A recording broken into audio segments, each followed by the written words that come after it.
పశ్చిమ గోదావరి జిల్లా Tadepalligudem railway station పనులను పరిశీలించారు కేంద్ర మంత్రి భూపతిరాజు శ్రీనివాస్ వర్మ. ఈ సందర్భంగా పనుల పురోగతిపై అధికారుల నుంచి వివరాలు అడిగి తెలుసుకున్నారు.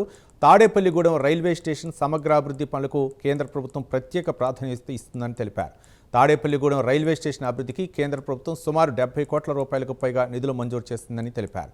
వాటిలో అమృత్ భారత్ స్టేషన్ పథకం కింద 46 కోట్లు, గతిశక్తి పథకం కింద ఇంటర్నల్ FOB నిర్మాణానికి 10 కోట్లు, అలాగే గూడ్స్ షెడ్ రోడ్డు అభివృద్ధి, గూడ్స్ షెడ్ ఆఫీస్, హమాలీ షెడ్ నిర్మాణాలకు 16 కోట్ల రూపాయలు కేటాయించినట్లు వివరించారు. రైల్వే స్టేషన్కి ఒక మహర్దశ ప్రారంభమైంది అనేటువంటి విషయాన్ని సందర్భంగా చెప్తున్నాను. ఈ ప్రాంతంలోనే ఒక అద్భుతమైనటువంటి రైల్వే స్టేషన్గా తాడేపల్లిగూడెం రైల్వే స్టేషన్ తయారు. మన రైల్వే స్టేషన్ రైల్వే మెయిన్ లైన్లో ఉన్నది తాడేపల్లిగూడెం.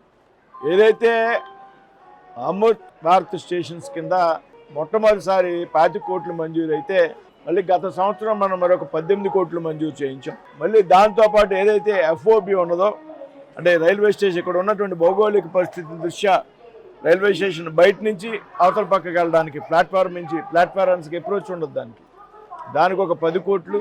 అదేవిధంగా గూడ్స్ షెడ్